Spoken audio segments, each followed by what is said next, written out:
Queen Elizabeth II, the longest reigning monarch in British history. Over 65 years on the throne, yet hers is a reign that nearly didn't happen. I think for Princess Elizabeth, the abdication must have been catastrophic. Driven by duty. My whole life shall be devoted to your service. She's ruled over crisis and war. Our thoughts today are with those in the South Atlantic. And dramatic social and technological change. Television has made it possible for many of you to see me in your homes on Christmas Day. She's seen over 12 prime ministers come and go. The Queen has a very sharp mind. She's endured the breakup of the Empire and the creation of her beloved Commonwealth. The Queen had an instinct Of what the new Commonwealth was about. Throughout it all, she's been a steadying presence. Yet the most famous woman in the world remains mysterious. This is the inside story, as told by her closest friends and advisors. I think the Queen is basically a very shy person. She's very humble, actually. She's a wonderful mimic. I mean, she's really, really funny. It's hard to imagine a world without her. She has done her job bloody well. Elizabeth, the wife, the mother, the Queen.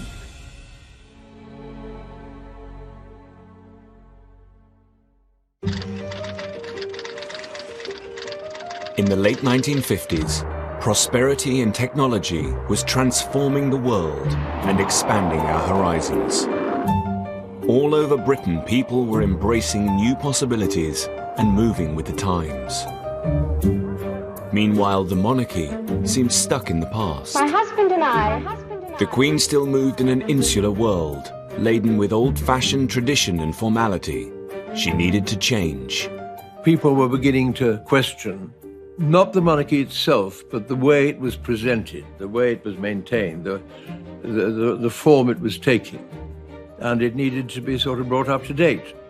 The Queen is, by instinct, conservative with a small c. She accepts that change must come, but wishes to be quite certain it's necessary before she goes along with it. The palace wrestled with the issue of how to show the Queen in a more modern light. And a solution seemed to present itself in the cutting-edge medium of television. 4 years previously, the young Queen had been reluctant to let it into her coronation. But by 1957, television had become universal, and its influence over our lives inescapable. We all had television, and we all loved it, and we discussed what was on, and, it was a completely different world, and it changed overnight. The Queen had little choice but to fight her natural instincts and embrace the technology. It was decided her TV debut would be the 1957 Christmas message. Those closest to her remember it well. Happy Christmas. The Queen described it as nerve-wracking, but she was in good hands, and she was in her own setting, and they moved the furniture around a bit. It must have been quite daunting, because you don't know how you're going to react. And there's not much you can do about it if it comes out badly. The broadcast was produced by the BBC's Peter Dimmock. My father had asked the Queen if she would use a teleprompter, but she declined because she felt it was much more natural when she was speaking to the nation to speak to them directly without using one. Prince Philip was very much holding her hand in throughout all of this. The Queen was rather nervous, and Prince Philip must also have known that she was rather nervous. He stood behind the camera and made encouraging faces at her, not ridiculous faces, which encouraged her to relax and smile.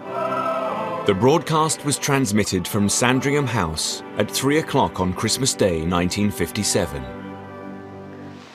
25 years ago, my grandfather broadcast the first of these Christmas messages. Today is another landmark, because television has made it possible for many of you to see me in your homes on Christmas Day. There was the Christmas tree, and there were the corgis, and there was all that sort of stuff, fine, to make an atmosphere of relaxation. But the voice was always, sort of hemmed in. There was a little sort of feeling of claustrophobia about it. One longed for it to open out and it didn't. In the old days, the monarch led his soldiers on the battlefield, and his leadership at all times was close and personal. One can feel the strain when she's doing this broadcast. She's not sitting back and enjoying it. I cannot lead you into battle, but I can do something else.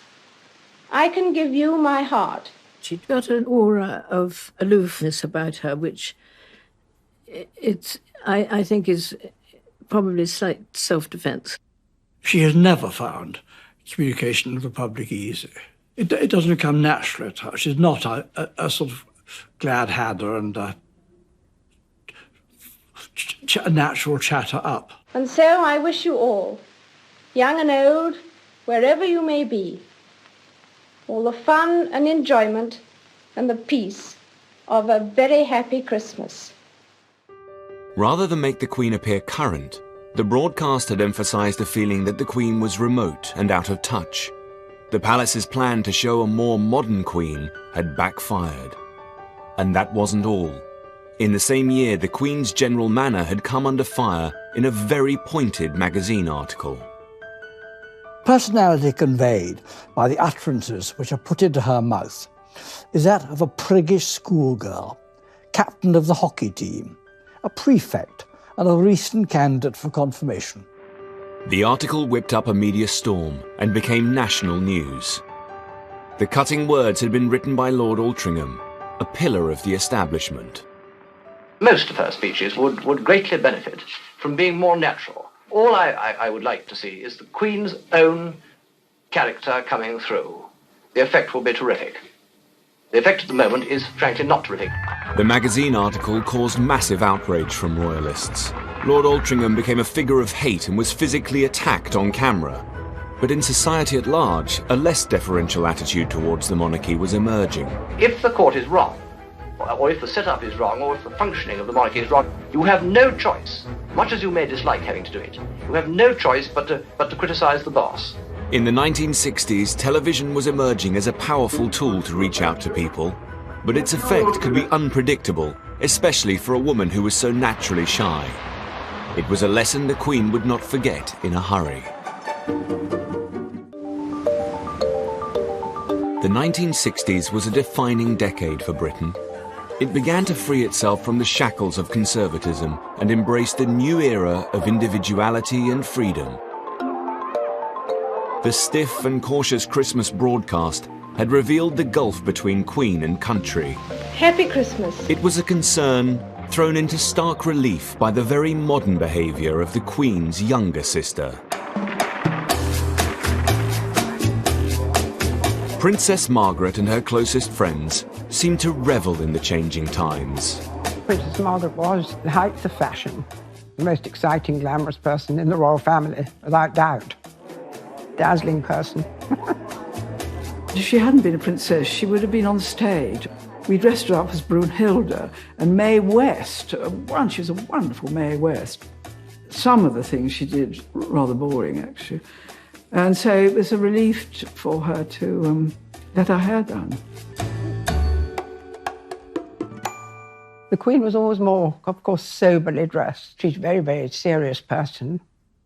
She and Princess Margaret are totally different characters. Couldn't be more different, really. Nor could their choice of husbands have been more different. The Queen picked a minor royal with military experience. Princess Margaret's fiancé, on the other hand, was most irregular. Tony Armstrong-Jones was a middle-class photographer. We thought there must be some mistake. Usually they married either royal people or maybe cousins or people from the higher aristocracy, not just a commoner. Princess Margaret's ease in embracing the new decade made her extremely popular. Well, it was sort of beginning of the 60s when everything changed totally. Princess Margaret's marriage made a great difference to the social scene. Made it more liberated, let's say that. That was the beginning of it all, really.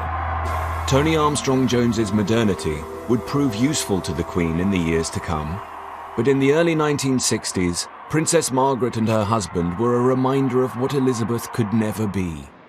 Elizabeth bore the burden of being queen and restricted by royal protocol. She had a much more precarious balancing act to negotiate. Changing of times must be a challenge for any part of the establishment. God, if it gets really out of date and out of touch, but it ceases to be relevant, and in the not so distant future it will cease to exist. A trendy monarch, I think, would be a horrifying concept for her, but a monarch completely out of touch who didn't notice that things were changing would be as disastrous. While the Queen was considered out of touch at home, it was a different story on the global stage. The Commonwealth had always been hugely important to her. In her role as its head, the Queen was unhindered by centuries of tradition and protocol. Here she found it easier to focus on the future rather than the past. The Queen has always been at the progressive, encouraging edge of the modern Commonwealth as a voluntary association, in sharp contrast with the rather more outdated attitudes of some in the British political scene. Including her Prime Minister, Harold Macmillan. Harold Macmillan may have talked about the winds of change. She knew they were blowing.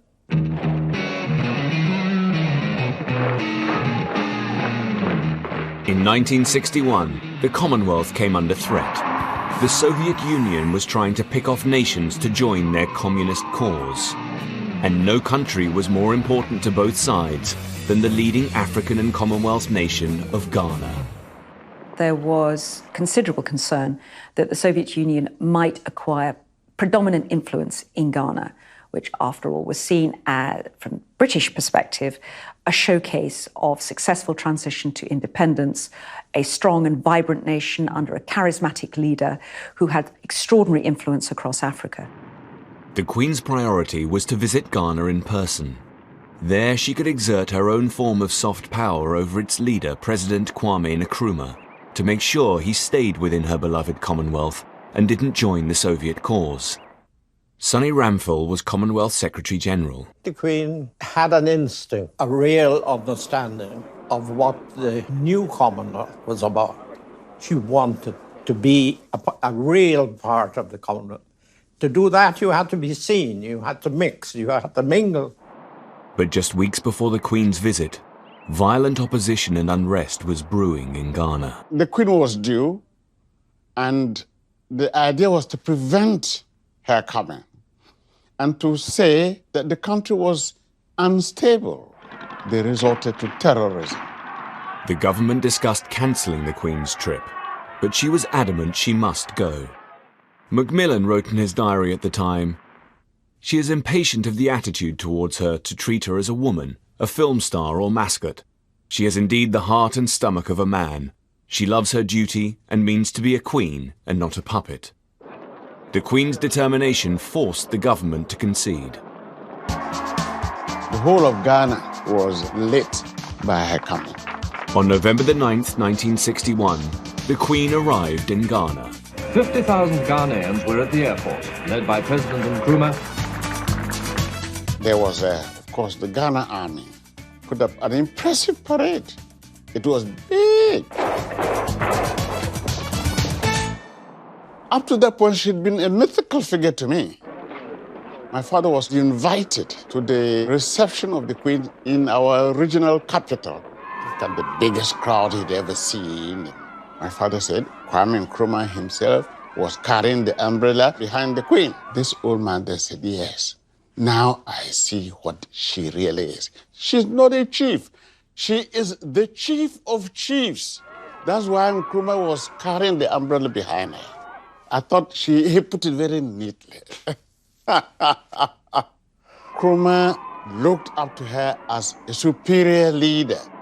By establishing a personal relationship with Ghana's leader, the Queen had ensured this important country remained a steadfast member of the Commonwealth, away from the Soviet Union's influence. People admired the courage that is called for. Bon voyage, it's time to leave. The Queen is the mainstay of the Commonwealth. If she had not given it her wholehearted support and love, it would have wilted on the vine.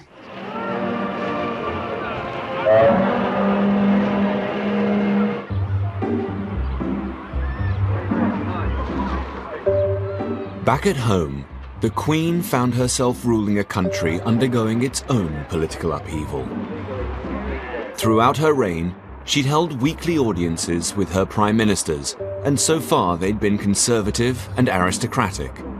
Then, in 1964, after 13 years of Tory rule, Harold Wilson had led the Labour Party to victory. Her new prime minister was a socialist, a Yorkshireman from an ordinary middle-class family. How would the Queen fare with her first Labour prime minister? They had a good deal in common, and I think that while it began with him being quite shy, indeed he asked if he could bring his family, his two sons, with him when he was first appointed as Prime Minister to the actual ceremony. Far from that being a drawback, they were grown up. It was an advantage. The Queen has always loved family, and that meant that Harold and she had an immediate basis for, as it were, having a relationship, a friendship with one another. Gradually, the length of time he spent in the weekly audience moved from the traditional 20 minutes, which is all you get if you're an unpopular Prime Minister with the Queen, actually moved towards nearly an hour. And both the Queen and the Prime Minister hugely valued that. My father turned up on one occasion for an audience and found that the Queen was with the very young Prince Edward and was teaching him how to rub his chest and pat his head at the same time. So my father was brought in on the exercise and was asked to join in. The Queen is well known to speak in a fairly direct way. She can be quite down to earth in the way she speaks. Harold was also quite a direct man who spoke the language of where he came from, which was Yorkshire. And that was another bond. Harold Wilson was able to provide the Queen with a useful insight into her people and her country. I think the Queen found it very interesting that my father had come from a much more normal background than some of his predecessors as Prime Minister. And I think the Queen found it useful to talk to him about how normal people, ordinary people, lived. The Queen enjoyed Wilson's company, despite their social differences. Every autumn, the Queen and the Duke of Edinburgh invite the Prime Minister of the day up to Balmoral for a weekend. The Queen drove my parents around herself, where they went in and they had a nice informal cup of tea with the Queen, brewing the tea, and both the Queen and my mother are doing the washing up afterwards. Once when Harold Wilson was staying at Balmoral, they were on the moor together and the rain came down and they got soaked and they were photographed. And the Queen gave him a photograph showing the two of them soaked on the moor together. And he loved it, he treasured it, he put it in his wallet and he carried it around with him until he died. This close relationship with Wilson had a growing influence on the Queen, and it helped her in the process of developing a more modern monarchy. He always spoke of the Queen with great respect, but also in terms that were human. He was a key figure in his relationship with the Queen in the gradual evolution of the monarchy into what one might call a democratic head of state, which the Queen has very carefully been, regardless of the party of the person who happens to be a Prime Minister. The Queen was taking steps in the struggle to become modern. The close personal relationship she built with leaders both at home and abroad helped her keep up with the changing times. And these relationships would be particularly important when the Queen's most trusted mentor passed away. As the 1960s progressed, the Queen distanced herself from being the traditional untouchable sovereign. She started to emerge as a fairer and more approachable monarch.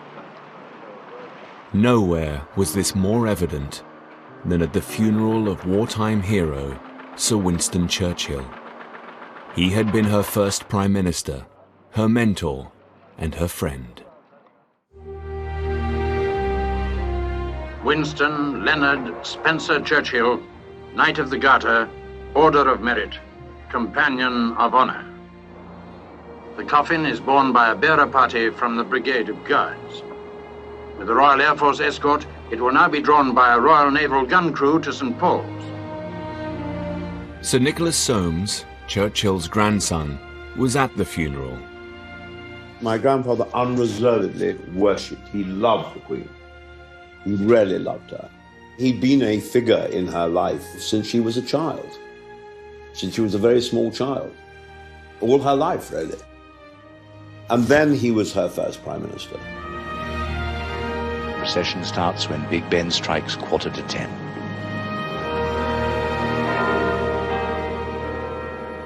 I was 16. I walked in the procession with my father and my younger brother, Jeremy.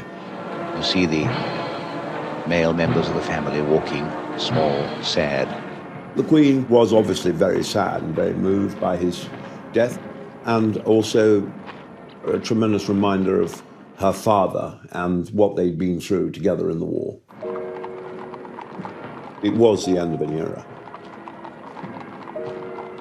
This funeral was a very special funeral. It was a state funeral, and the leaders from all over the world came. State funerals are usually only staged for monarchs, so one for the Prime Minister would be a rare chance for the Queen to publicly pay her respects. Yes, it was a strange sensation. He's gone. Something has stopped. Anthony Mather was head of the bearer party that carried Churchill's coffin. The crowds were 10 deep on the pavements, and the same around the courtyard here in front of St. Paul's. The President of France among the monarchs and other heads of state. Representatives of over 100 countries, of many races and many creeds. The heads of state and members of foreign royal families were here, again in advance. Churchill served the British Crown during the reigns of 6 monarchs. The close bond between the royal family and their most faithful servant is at the very heart of this ceremony today. The Queen will normally arrive last at any event and will usually leave first. This occasion, it was different. She arrived before the coffin and before the Churchill family, and indeed left after both of them. The Queen had made the decision to put her royal privilege aside and bestowed the honour of arriving last to Churchill's family and his coffin. The Queen waives her right to be the last to enter. This privilege is accorded to the Churchill family. It is absolutely exceptional, if not unique, for the Queen to grant precedence to anyone. So for her to arrive before the coffin was, before my grandfather, was in itself, I think, a beautiful and very touching gesture.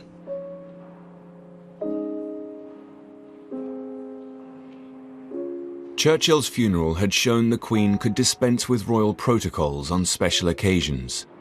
Yet some traditions the Queen held on to more tightly, and she could be formidable in her protection of them. Even the humble postage stamp. When anti-monarchist Tony Benn became Postmaster General, he launched an appeal for a new set of stamp designs. It was an exciting prospect for young designers of the time, like David Gentleman. I wrote saying that they should have more interesting subjects, and also that they should have no Queen's head. I'd already discovered that fitting the Queen's head on was a really ticklish problem. It would be better left off. The Queen's head on the stamps, which some of the designers objected to because it took up so much of the space of the stamp for their own art to be pushed into the corners. They pressed Tony Benn, when he became Postmaster General, as a well-known radical and a well-known Republican radical, into changing the design of the stamps. I'd been commissioned to do a set of stamps for the anniversary of the Battle of Britain. The key thing about this is that only one of them has the Queen's head on it. When the post office heard about it, it was absolutely aghast. Yet Tony Benn wasn't deterred. He was sure he could persuade the Queen to break this 120-year-old tradition. Tony Benn was going to have an audience with the Queen anyway about stamps in general, and he took my designs along with him. Normally a Postmaster General will get 5 minutes, shake hands, show the stamps and disappear. But I took the Gentleman album with me, And she was on a chair, and I sat on the floor, and I opened this, and she'd never seen them before, of course. The Queen genuinely rather liked Tony Benn. He's a very attractive character, but I think she undoubtedly felt that he was a somewhat dangerous one, a slightly maverick figure, and viewed with some suspicion any idea which he was identified with. She looked respectfully at the designs he put that Tony Benn spread out all over the floor around her, because he was relieved to discover that the Queen was quite happy with the idea of reading the designs from off the floor and not from a carefully arranged portfolio. And so he was very happy. He left the palace in a euphoric state of mind, thinking that he had won this great battle. Well, he hadn't. So I said, oh, thank you so much. They leave the album. I said, I don't think I will. So I took it away. The time it took me to get from Buckingham Palace to Monarchy again, the palace had rung number 10. Number 10 had rung my department and told me it couldn't be done. Tony Benn had seriously underestimated the Queen's readiness to change this particular tradition. In a very quiet way, the palace understood that this was very fundamental, that constant reiteration of our being a monarchy, which you get again and again every time you stick a stamp on, was something that was really very crucial. And they were determined not to yield. But the Queen, as the person who actually saw her minister, in this case Tony Benn, was not prepared to be put in a position of saying no to an elected government. What then happened brilliantly, I think, was a very clever compromise. The silhouette of the Queen's face, or the Queen's profile, which now appears on all our stamps, sometimes in black, sometimes in gold, but always there, very small, but clearly present. Since then, the design of British Stamp has been fantastic.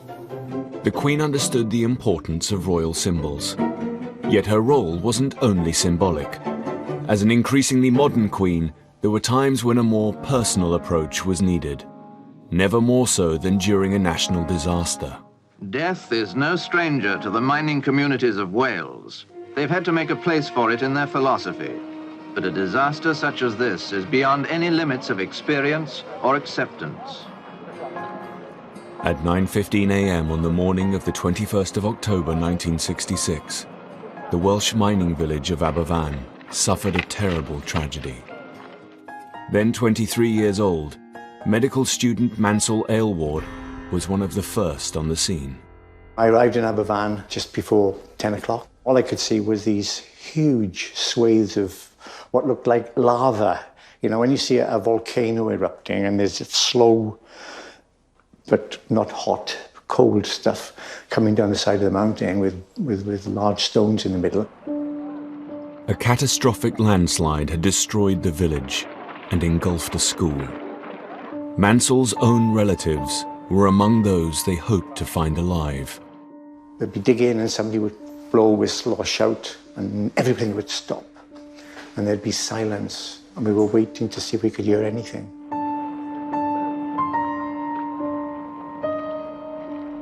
A shout went out that they'd made a cavity into one of the classrooms.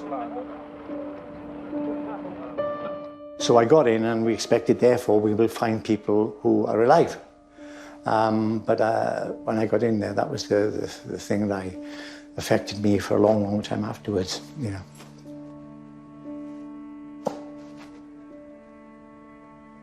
I still feel that.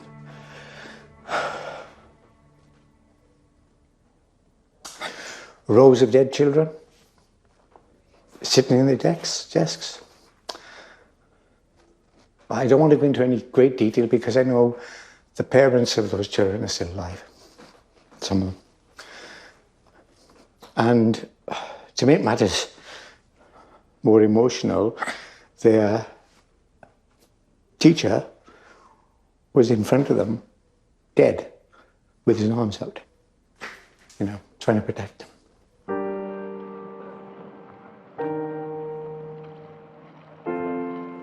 Still kept on as if, you know, we were still going to try and find people alive.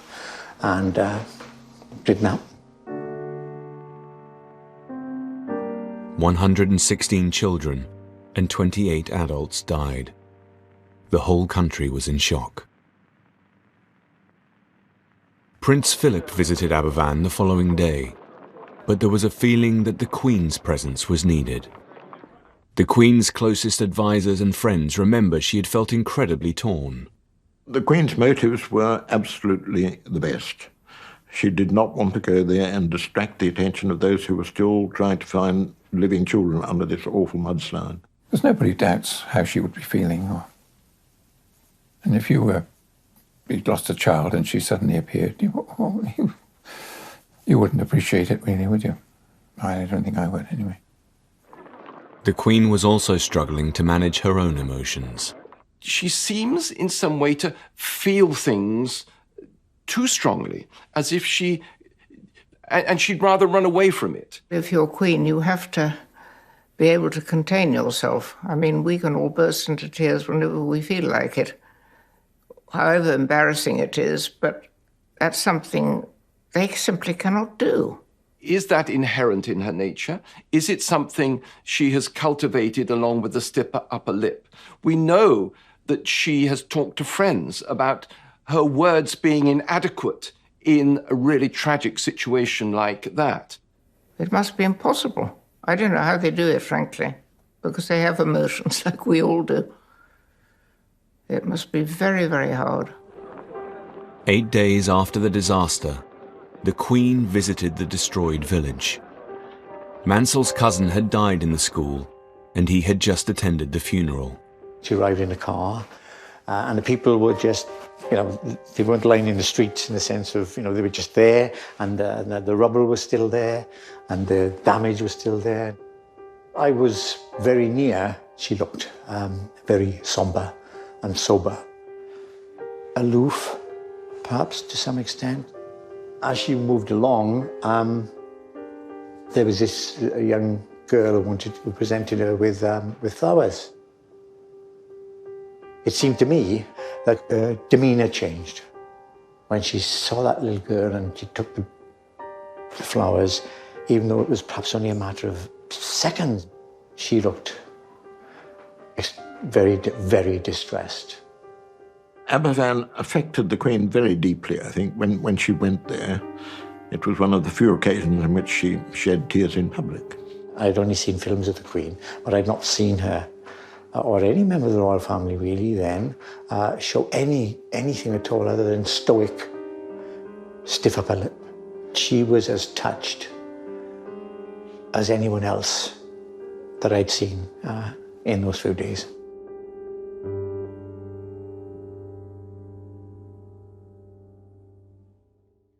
I think she felt in hindsight that she might have gone there a little earlier. It was a sort of lesson for us all that you have the need to show sympathy and to be there on the spot, which I think people craved from her. Showing her human side at Aberfan had made the Queen seem less remote. A more open monarchy was going to be the way forward.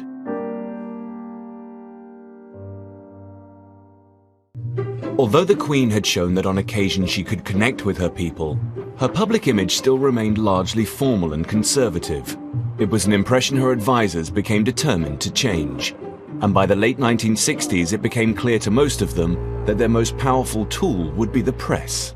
Well, Richard Colville was the first press secretary that the Queen had. And I think it's probably true to say that he and the press didn't always altogether get on. In fact, we always used to call him the abominable no man because he said no to everything that was suggested.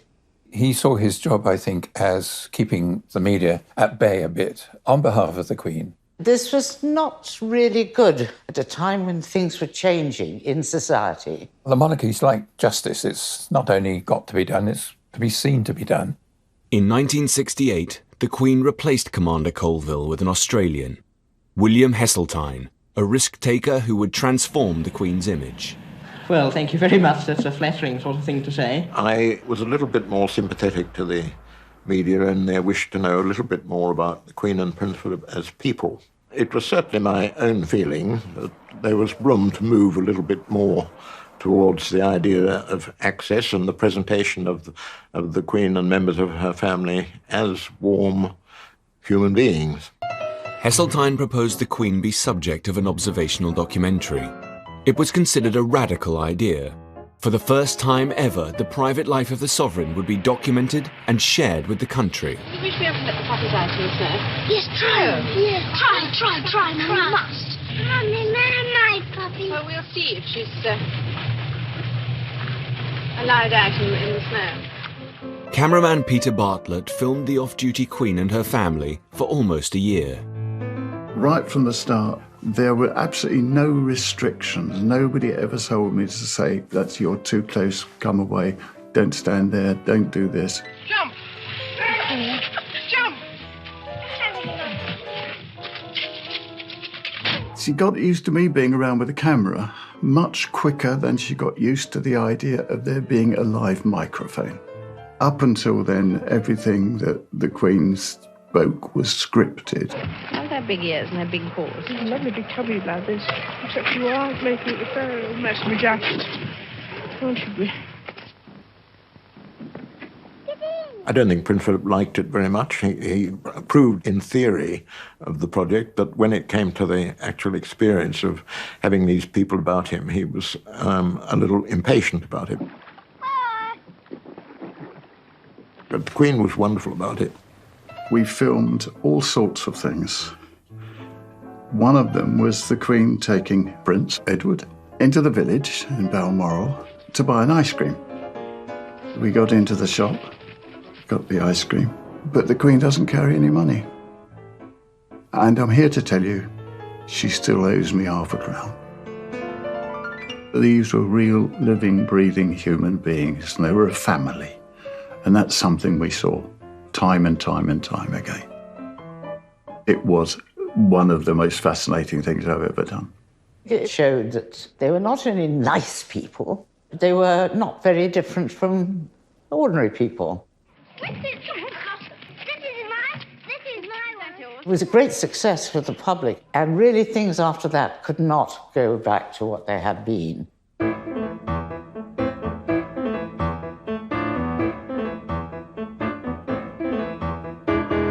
But the documentary was not a great success with the old guard of royalists. With monarchs, you want to feel there's a mystique, there's a mystery, there's something above all that, you know. And I don't necessarily want to see them barbecuing sausages by the, or flicking away mosquitoes. That's not what monarchs do. I mean, I know they do, but if you see what I mean, they don't. And so I was really against the film, and I don't think it was a good idea. And looking back on it, I still don't think it was a good idea. I was never allowed to forget it. There were 3 private secretaries who were senior to me in the royal household, and I think to a man they were very wary of what was going on and pulled the reins in on me from time to time. I think he really knows it better than anybody. The documentary was never aired again at the palace's request, and the doors to the Queen's private life were firmly shut. Hang out on the programme. Anybody else company carrots?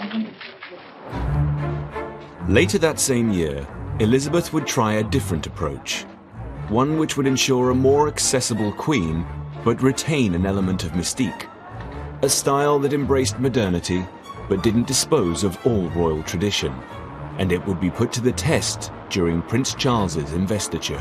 It all started over 6.5 centuries ago, when Edward I said at Carnarvon, "I give to you a prince." The investiture was a really extraordinary occasion in 1969. And it was a sort of strange pseudo-medieval ceremony. A descendant of the blood of the ancient Welsh dynasties, even of the great Llywelyn. Princess Margaret's husband, now Lord Snowdon, was responsible for modernising this archaic event. Lord Snowdon, Constable of Carnarvon Castle, offers the key. And Dame Gillian's husband was the Garter King of Arms, organising the ceremonial elements. Lord Snowdon invented a new uniform for himself. It was green. He was quite a small man, and he came to be known rather unkindly as the little green elf. Full television coverage would be critical to ensure people felt a part of the ceremony. The ceremony was designed for television. The canopy on the dais was transparent so that the cameras could see through if they needed to. The design of the ceremonial garb was modern and cutting edge, including the coronet. Lord Snowdon wanted something that was different and younger and sparkier, and so this crown has got spikes sticking up, and it just isn't, it's just different. I've never seen it worn again. I don't know if it ever will be. The coronet for sovereignty. It was a very innovative, modern design and didn't really relate to any other coronet that had been made before. The coronet itself was designed by Louis Osman. The rumour was that there was a ping-pong ball inside the orb on the Prince of Wales coronet. I know it's absolutely true. There is a ping-pong ball inside the coronet. When you peeled away the gold, you could see the name Helix actually on the gold and the ping-pong ball, which sort of great hilarity. I think it's absolutely lovely. It's sort of a reflection of the 1960s where anything goes. The ceremony was watched by 500 million people worldwide. The public, they always enjoy these royal flummeries, you know. It's quite fun. They liked it. In a way, it was important that the royals did that because it did make ordinary people feel part of something bigger than themselves. And what does this all mean? Is it just an out-of-date, meaningless formality? Or has something important happened? It was wonderful. It was exciting, it was stimulating, it was fun, and it was a mixture of the old world and the new. Still at Carnarvon, it has been an impressive and a moving day. Although the Queen's previous attempts to connect with her public had been met with varying levels of success, the investiture was a victory. I thought it was wonderful. It brought out the great romance of Wales. It did an immense amount of good to the monarchy, and it was a tremendous success. In the 1970s, Britain was going through tough times. The winter of our discontent. The days of the Empire were long over. Even the gravediggers went on strike. And Britain was no longer the global superpower. We were just one of many. I think people are getting to a stage of feeling a failure after having been such a great power in their own right. The Queen would have to play a part in leading the country through this turmoil and help establish a new, more positive Britain. But as she approached 50, her popularity was waning. The problem for a monarch is that everyone likes a very young, glamorous monarch. Everyone likes a very old, supposedly wise monarch. But there's a period in between in which people get rather bored of the monarchy. But in the 1970s, being glamorous was not the Queen's priority. It was to provide the country with a sense of stability.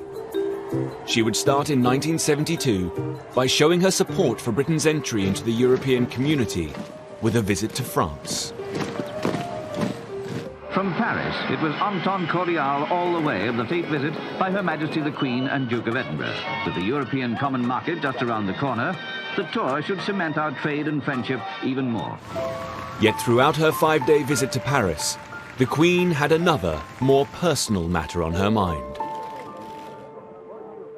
Her uncle, the Duke of Windsor, was dying from throat cancer. Confined to his home in Paris, he was hooked up to drips and bedbound. The Queen would visit the Windsors' home to say a final goodbye. But first, she had to make small talk with the woman reviled by many in her family. She called in and had tea with the Duchess of Windsor. The dogs jumped up, which rather annoyed the Queen because the Queen doesn't like badly behaved dogs. And they talked about anything and everything except the one thing that was on everybody's minds: the poor man dying in his room upstairs. Riddled with cancer, the Duke's strength was fading. The Queen went up to see the Duke of Windsor. With great difficulty, he rose from the chair to give his bow, because after all, she was his queen now, as well as his niece, and it meant a great deal to him that she paid him this final courtesy. The Queen made as many reconciliations with the Duke as she possibly could under the very difficult circumstances.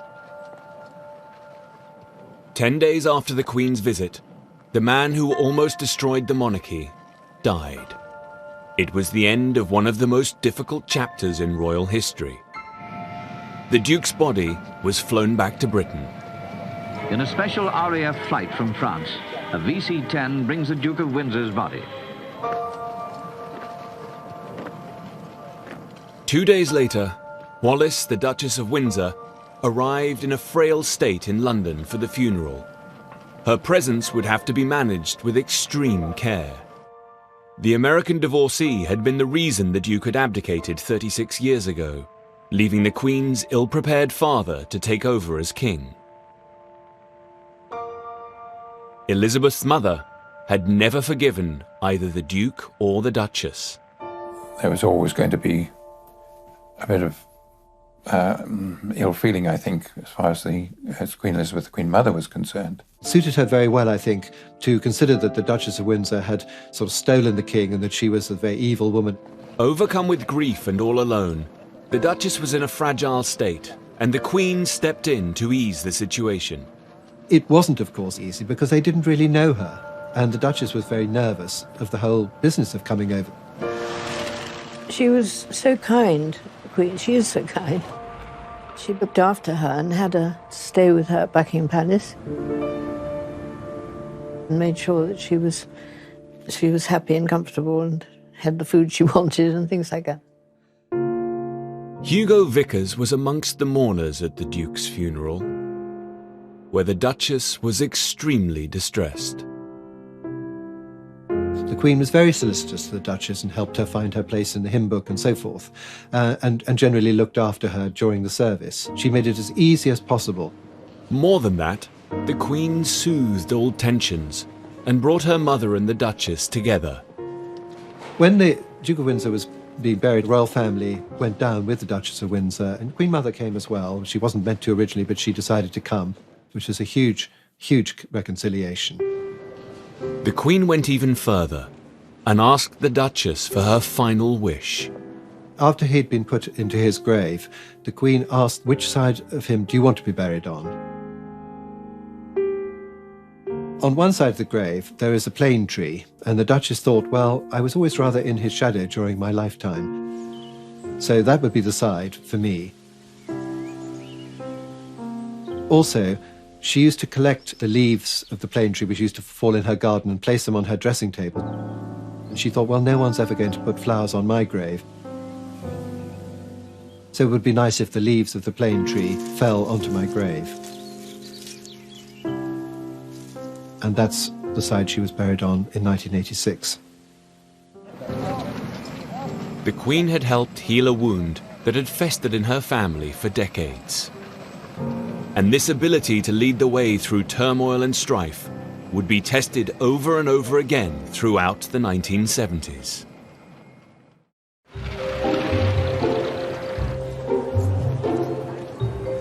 By the 1970s, Elizabeth had been queen for almost 20 years. She was well versed in opening buildings, meeting officials, and avoiding controversy. When you think of some of the events she's had to sit through hours on end, that takes some doing. I thought when I was private secretary arranging the programmes, sometimes one ought to build in a small spontaneous disaster, because she so enjoyed it when something went slightly wrong in the course of the day's event. There was an occasion in Papua New Guinea. The Queen had arrived with the usual formalities. The local MP was dressed in PNG fashion in a few feathers and not very much else. And he got up to speak and he couldn't see his notes. What those who were seated behind him could see was that his bare and rather sweaty bottom had attracted all the notes, and there they were, firmly attached to his person while he looked about for them. And that was the sort of incident that appealed to her very much.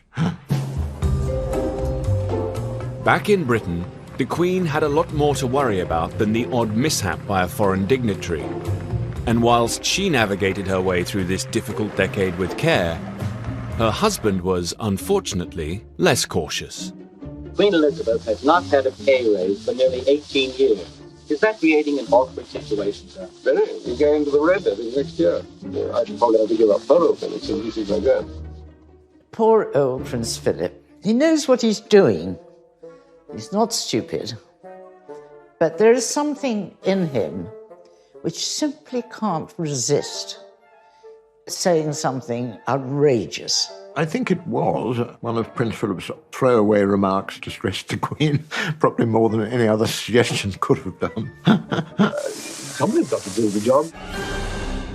The Queen wasn't the only one upset by Prince Philip's comments.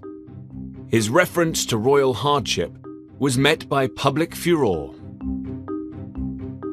When Prince Philip comes along and says he'll have to engage in the supreme hardship of doing without his polo, it really is more than I can bear. In contrast to the rest of the country, there was a feeling that the Queen had it all. In 1971, Britain's housing was dilapidated, yet the Queen enjoyed living in a choice of 5 grand homes. Jobs were lost and companies went bust, while the Queen travelled the world in private jets and boats. People particularly disliked the royal train. Funded by the taxpayer, it was seen as an expensive luxury. Mr. Mellis, how long have you been the royal chef on the train? Over 12 years. How many trips is that? Good gracious, I couldn't tell you. I mean, this is rather a lot.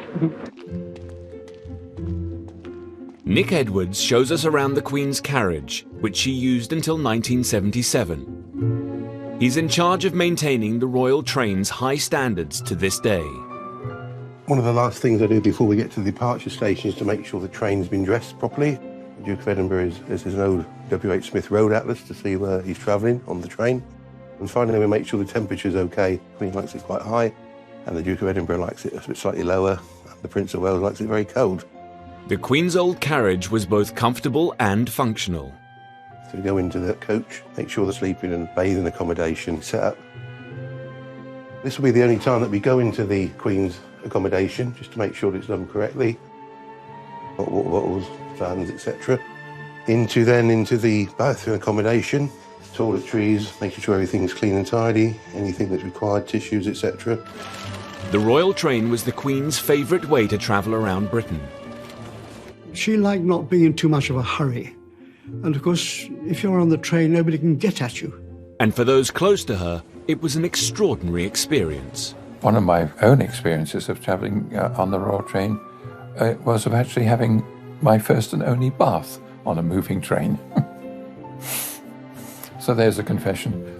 For the public, the royal train, with its custom-built carriages, dedicated staff and meticulous preparations, was an indulgent luxury, which they were paying for. The people of Britain have paid for the running of the monarch's household, close family and official duties for the past 200 years.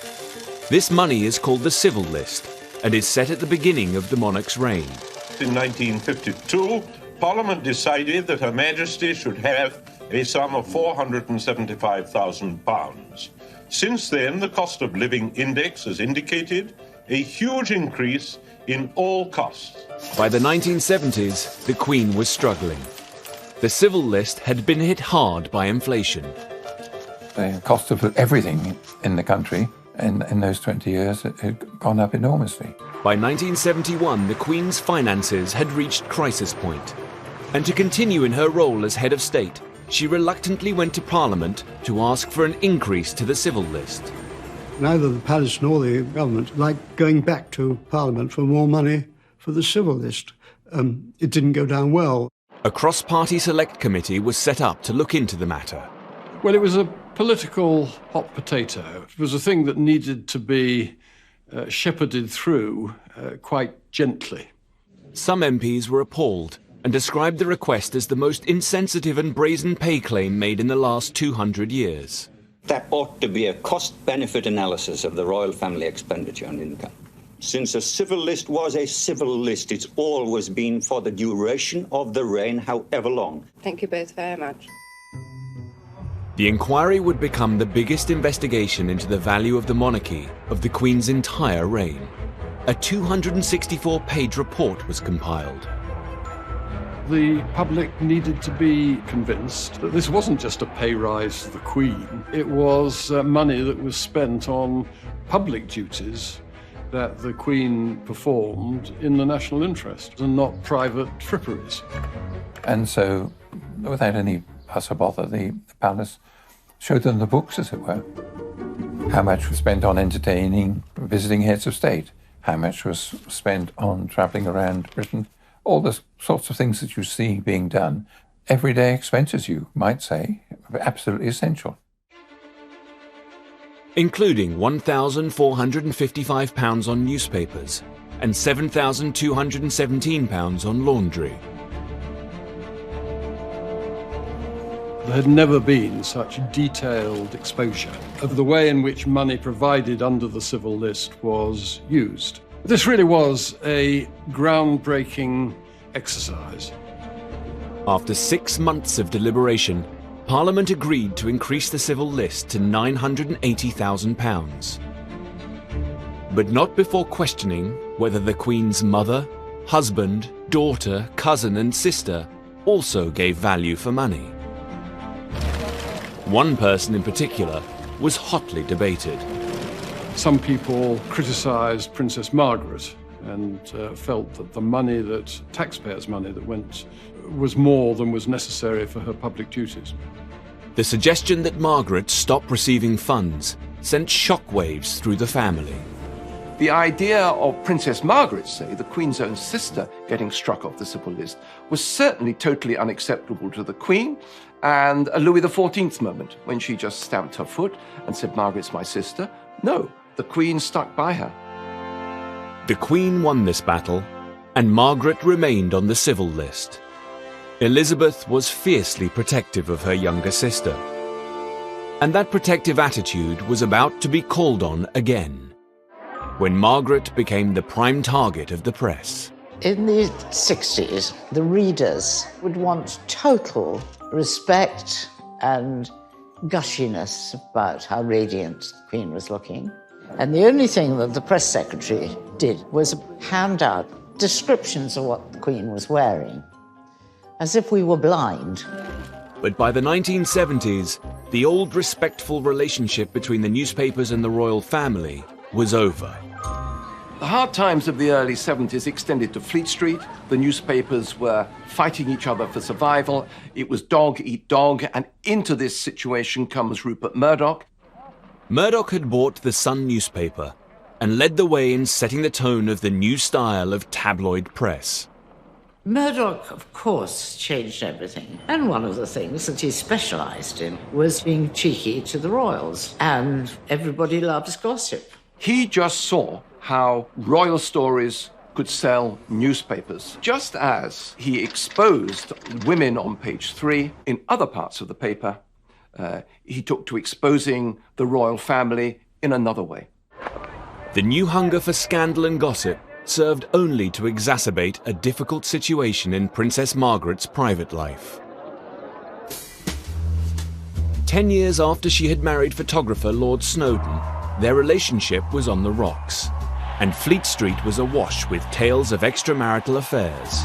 People knew all about the rumours of her having affairs, and it was partly because she looked like a woman who'd be having affairs. But there is always denial. What did she say about the rumors? We didn't talk about that. Not at all. It was very awkward for the Queen. She realised that Princess Margaret's marriage was pretty difficult. And so she sort of stepped in. Children used to go and stay with her a lot and did our best to make it better for Princess Margaret, I think. The situation became increasingly difficult when Lady Glenconner and her husband introduced Margaret to a man 17 years her junior, Roddy Llewellyn. I remember being on the doorstep when Colin drove back, and Princess Margaret and Roddy were sitting in the back seat, more or less holding hands. And I thought, heavens, what have we done? Roddy Llewellyn was a nice, dim gardener, but he came from quite a good family. Anyway, she was having it off with him. In an effort to keep their affair under wraps, Margaret and Roddy spent time together on the private Caribbean island of Mustique. It was a boat hole, let's say. You know, she adored it. And went there whenever she could. It was like a house party, and there was always some exciting thing going on. She was centre of attention there. There were quite a lot of young men hanging about. But by the mid-1970s, a new breed of Murdoch-inspired photographer found a way onto the island. Suddenly, it's paparazzi, it's celebrity culture. And in this celebrity culture, the pop stars and the actresses, the royal family are the biggest game of all. So what you really want if you're a newspaper editor is you really want a picture of a royal in a compromising position, because that is going to triple, quadruple your circulation. On February the 22nd, 1976, the News of the World published a picture of Princess Margaret cavorting with Roddy Llewellyn. This photograph of her with a younger man on a Caribbean island, soaking up the sun, apparently as lovers at a time when the rest of Britain is suffering 3-day weeks and that sort of thing. It was a game-changing moment. It did produce a rather oppressed frenzy, as it were. And I think that must have been very difficult for them. Well, Snowden, can you tell me what happened today and what you have to say about what happened? It was terrible, really. She didn't have an easy life. It may have been part their own fault, but you know what I mean. Less than a month later, the palace announced the separation of Princess Margaret and Lord Snowdon. The Queen was probably quite distressed because it was quite unusual in a way for the times we lived in then.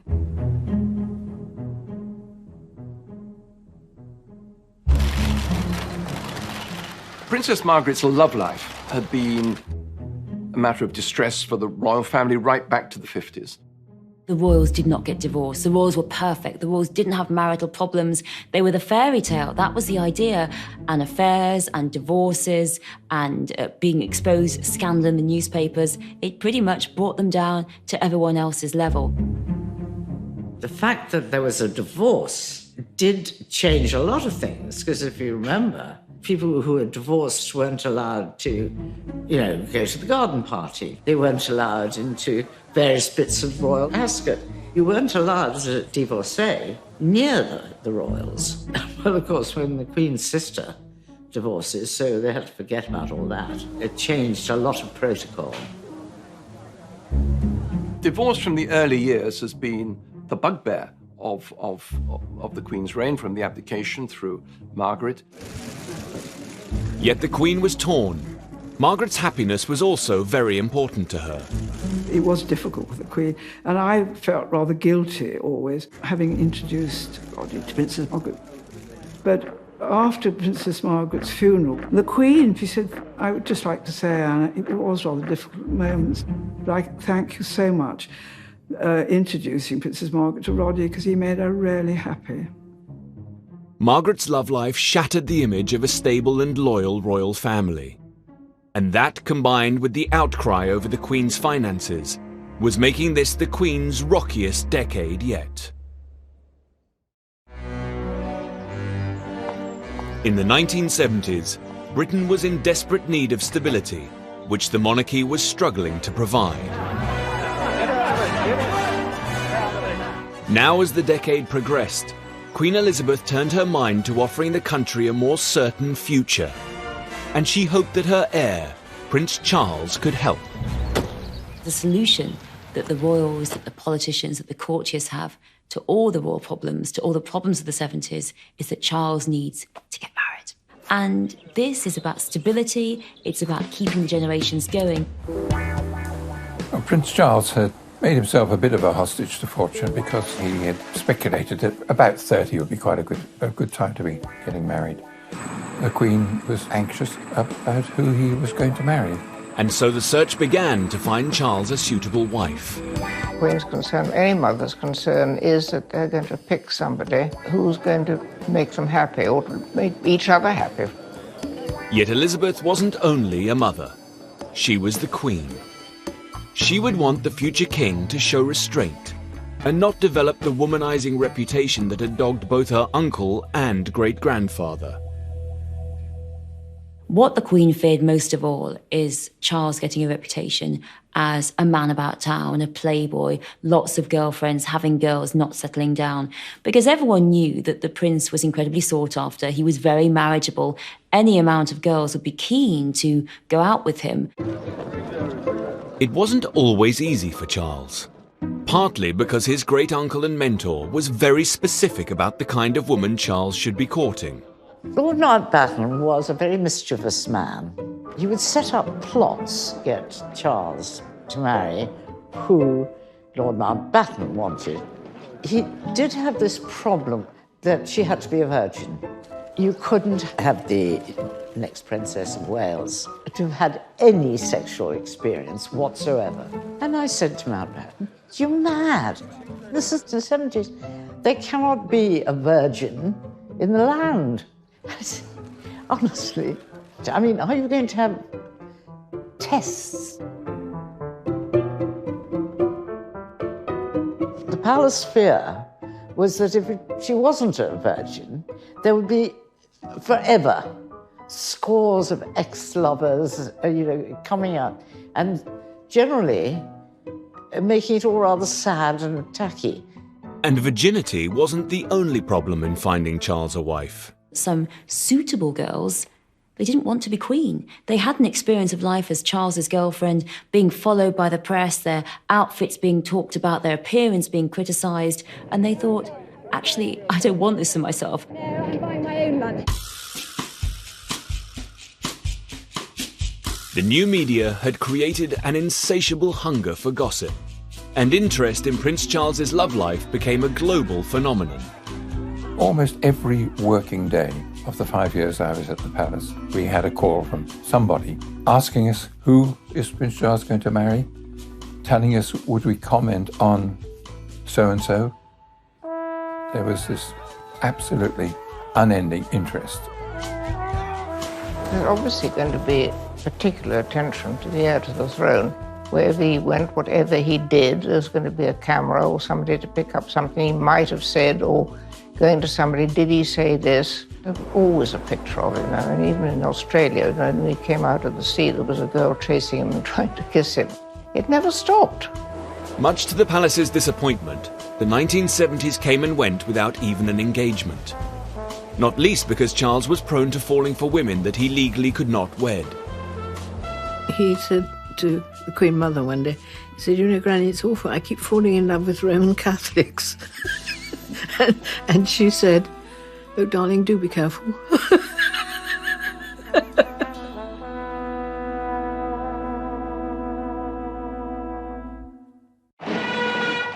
Unable to use her heir's marriage to provide Britain with a more certain future, the Queen fought harder than ever to help calm what was an increasingly divided country. And that involved avoiding at all costs getting embroiled in the country's political struggle. They've searched the cellars at every opening of Parliament since the Guy Fawkes plot of 1605.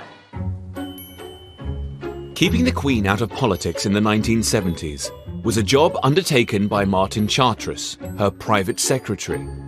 His counterpart at number 10, Robert Armstrong, remembers. Martin Chartres had been at her side for a long time. He was devoted to the Queen. He used to say he was in love with her, but I think that was an exaggeration.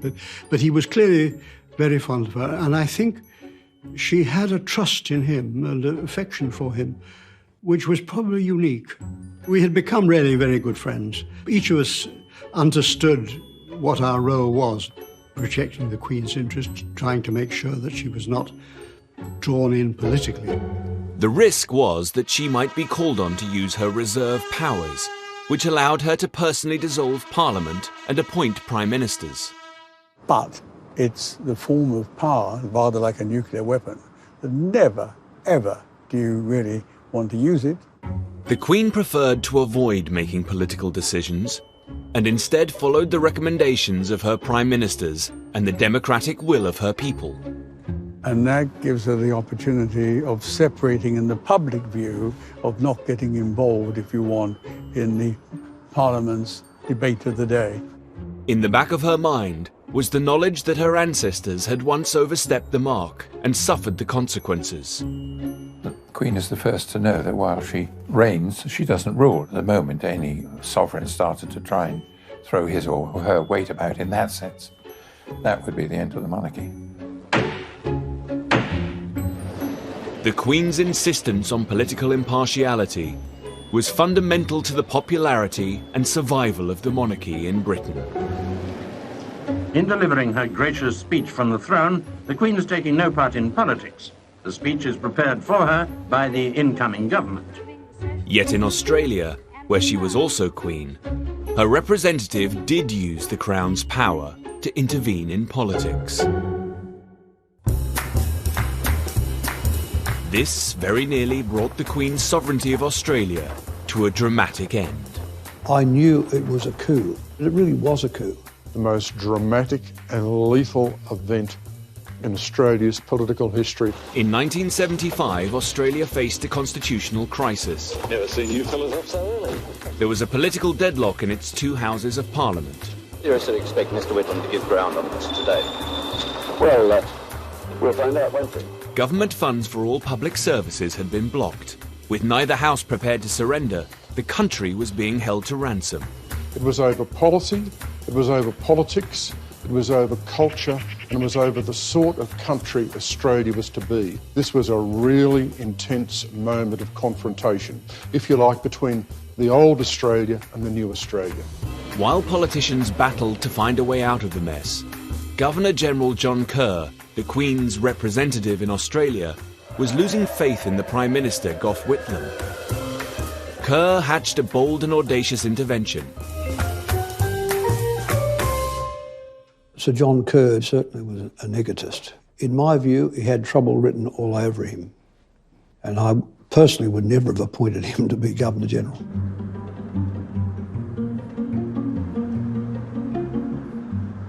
This is the Prime Minister's office.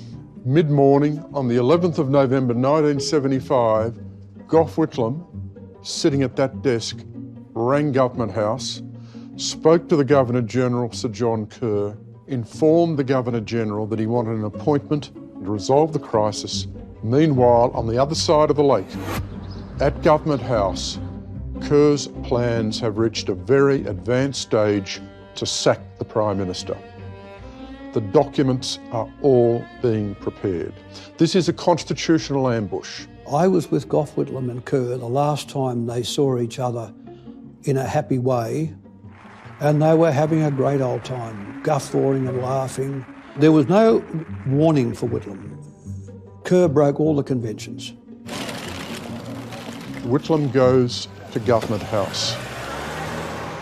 Kerr, on the table in the study, has face down the dismissal letter. Kerr hands Whitlam the letter and gives Whitlam the greatest shock of his political life, the body blow that terminates his prime ministership, not at the hands of the people, but at the hands of the Governor-General through use of the Crown's powers.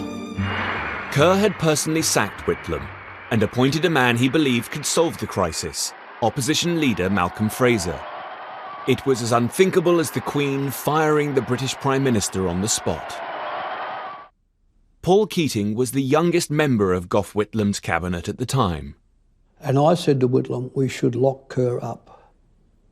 We should arrest him and lock him up. Well, may we say, God save the Queen. Because nothing will save the Governor-General. A call was made to Buckingham Palace. David Smith, the Governor-General's official secretary, said, I'm ringing to tell you that the Governor-General has just dismissed Mr. Whitlam as Prime Minister. Oh, I said, what did you say? He certainly gave the Queen no notice of what he was intending to do to resolve the situation until it had actually happened. Kerr's actions had been completely at odds with the Queen's desire to stay out of politics. We knew Kerr abused the powers that the Queen herself would have been entirely unlikely to have exercised. We were all surprised. Whether he could have put it off for a day or two and hoped for that a political solution of some sort might have been achieved is the matter about which I have been concerned and have still got the view that he might have done so. We know that in 1977, 2 years after the dismissal, the palace was quite happy to see Sir John Kerr retire prematurely. The consequences of involving the Crown in politics were monumental. It changed the very fabric of the Australian nation. It destroyed forever the general bipartisanship and goodwill between the parties here. And to this day, public life in Australia is disfigured by that event. The dismissal lit the fire of republicanism. Keating never forgot it, he never forgave Kerr, and always, close to his heart, harboured the idea of an Australian republic. The Australian Prime Minister flew the Republican flag. The Australian crisis proved that using the Crown's powers to meddle in politics would fundamentally threaten the Queen's position, whether in Australia or in Britain. Members of the Senate, pray be seated. It was an episode the Queen would never forget.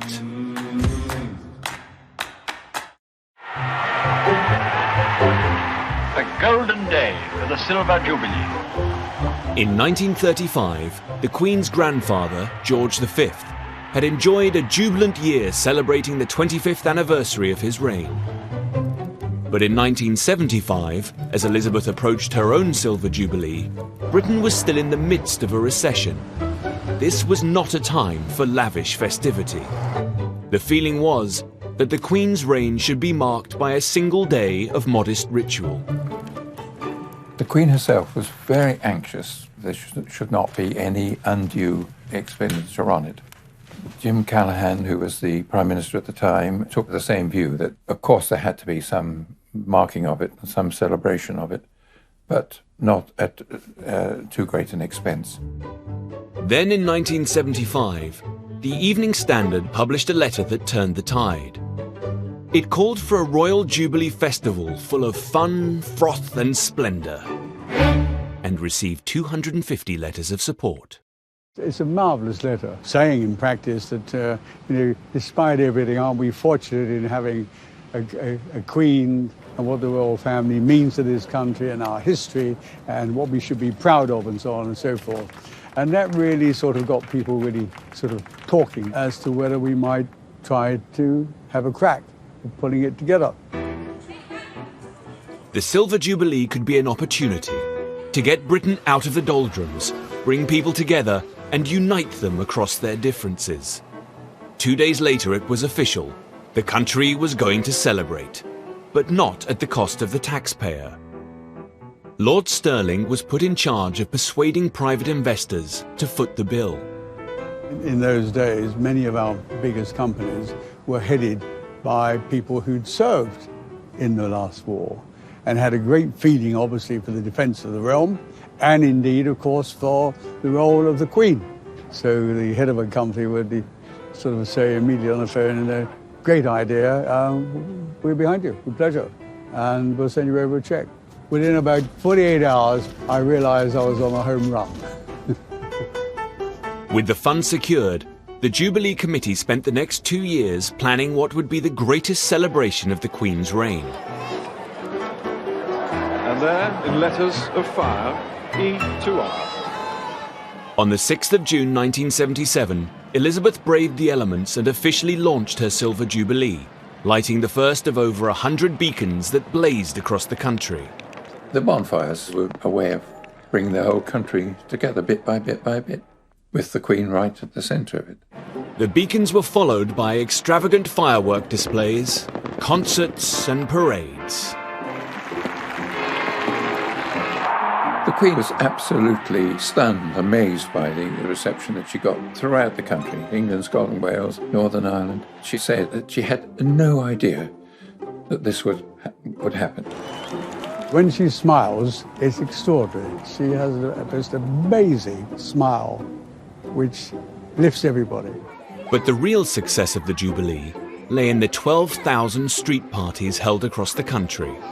When everything else seemed to be black and strikes and interest rates and what the world thought of us, etc. Those street parties were really quite special. I mean, we love a knees up. Every now and then, the country needs to have some sort of reason for celebrating.